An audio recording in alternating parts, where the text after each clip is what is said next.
Hello homebrewers, here we are yet again. It's time to learn something new.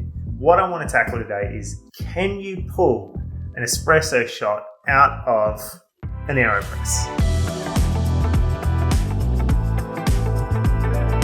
This is something that Aeropress claims to be able to do. In fact, it's called the home espresso maker. But I've never had much luck in getting a shot out that actually has a crema sitting on the surface. Until someone who worked for me actually bought one, attached one of these little guys. This is made by a fellow who is an excellent maker of aftermarket coffee gear. So this simply swaps out with the original stock filter basket into your Aeropress, and now it runs with a little pressure actuated valve down the bottom. It's got a stainless steel super finely perforated disc on the inside. Let's put them to work and see if we can make an espresso.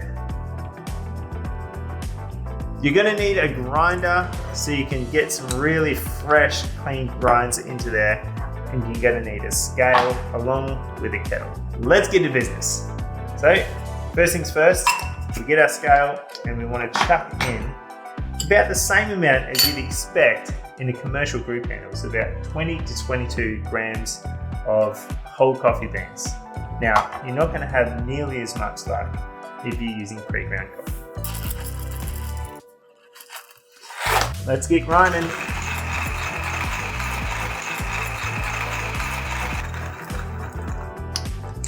You little beauty. And as always, grinding until there's no resistance left in the little grinder arm. There we go.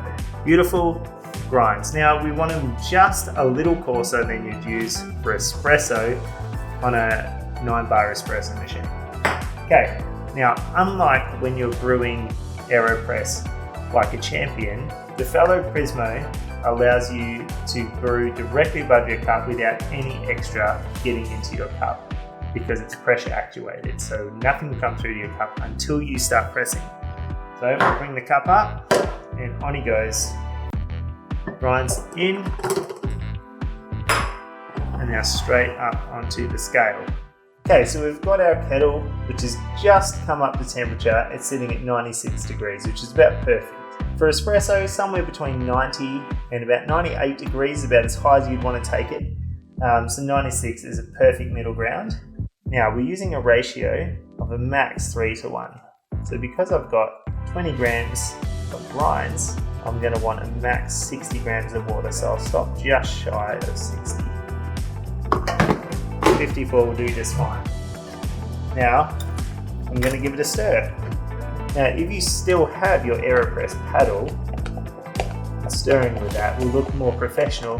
However, I threw mine out long ago, seeing as any old spoon handle or paddle pop stick would do just as well.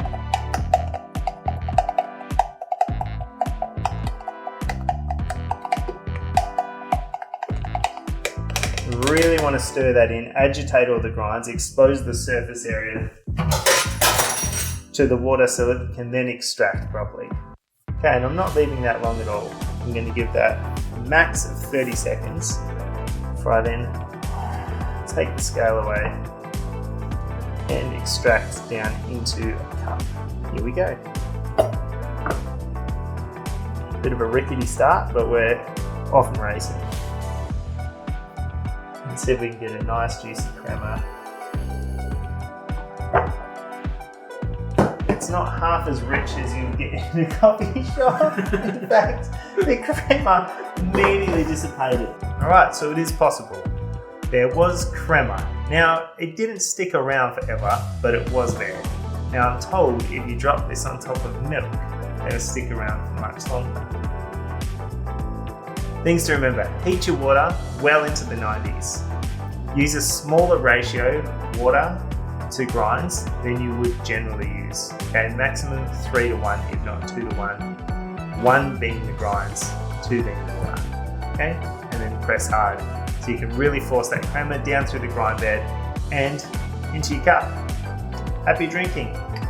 Let me know if you have any success. I'd love to hear your story of your Aeropress crema in the comments below. And of course, like and perhaps subscribe.